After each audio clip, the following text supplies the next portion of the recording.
Gears of War is transitioning into a new era of esports, and with this transition, we're finally getting international competition across the board in Gears of War esports. Now, those who don't know, I'm going to do a little back history lesson here about why international competition is a good thing and why it's been a topic that's come up in the discussion and why we need to encourage this. Now, for those who are unaware, new to the Gears of War esports scene, for the last 3 or 4 years, Gears of War has been pretty much strictly North America and run out of the pocket of Jason Barbosa until more recently. But a lot of the stuff Jason funded a lot of the North American scene. Now, this has to be accounted for across the board because when we're talking about the history of tournaments, the last tournament that was supposed to be scheduled was COG Vengeance in May of 2012. That was supposed to be the last Gears of War 3 tournament. We had all talked across the board. We said, this is it. We're done. Gears is good. We've run the last tournament. And then they ended up announcing Judgment like 2 or 3 months later. So we were like, well, we got another game coming out. Hopefully it develops for esports. It didn't pan out.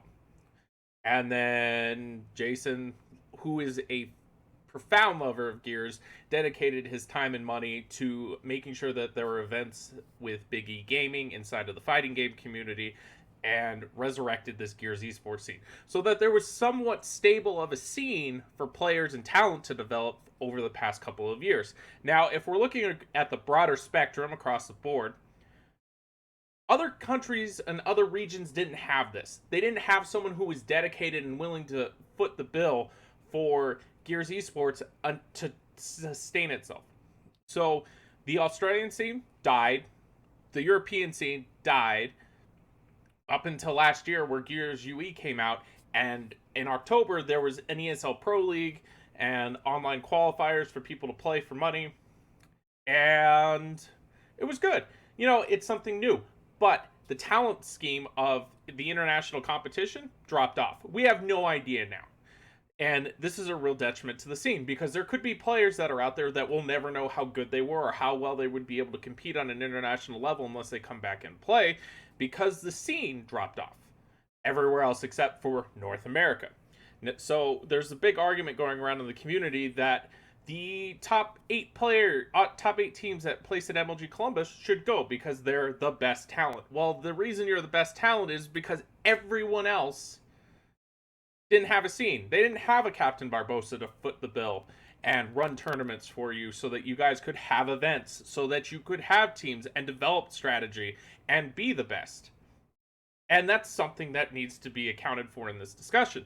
Now, with the scenes coming back into fruition, you've got European Gears, you've got the Asia Pacific, and then you've got Latin America. Now, those who don't know, Latin America is the outlier here because the Hispanic scene loves Gears. Loves it. It is cult following. It is their game. The player base, if anyone doesn't know, Mexico, it's one of their top games. They love this thing. And for them, international competition, they're going to keep playing this game regardless if anyone else did it or not. They're just dedicated to the game. They love the game. And there's nothing like it out there. So that seems its own thing. Mexico is going to play the game regardless. And so other scenes are finally starting to come back. You've got European Open who did Gfinity. There were 17 teams that went to that. That's pretty good after only 10 months and the scene's finally coming back up. The scene was nothing 10 months ago. There was no scene, and from going from no scene to at least having a competition and, you know, taking a few rounds off one of the top teams from North America, that's all right.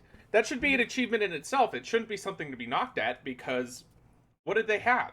And then the Australian scene was very well advanced up until the point even to knowing how to run things in Gears of War 3 that we didn't even know how to do until Mystic ended up giving us the direction for Hypefestation events. So, you know, there's a lot that we could learn, and there's probably good talent that was out there, but we're never going to get to see them. But we're finally having international competition again, and this is why it's a good thing. Yes, the top 3 teams from North America qualified.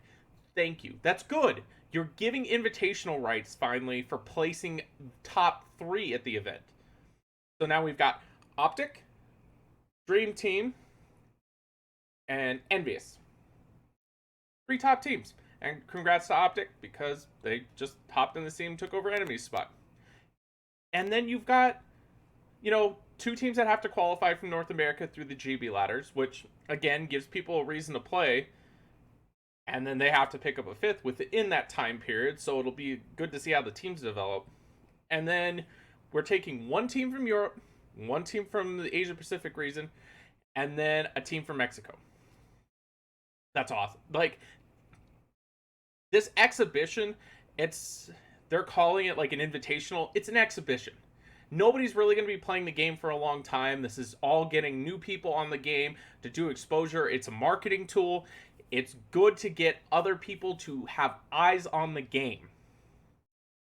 This is good for Gears eSports. We have to bring in other scenes. We have to include everybody. We have to think on a global scale now and not just North America. Yes, North America has had a scene for the longest of times.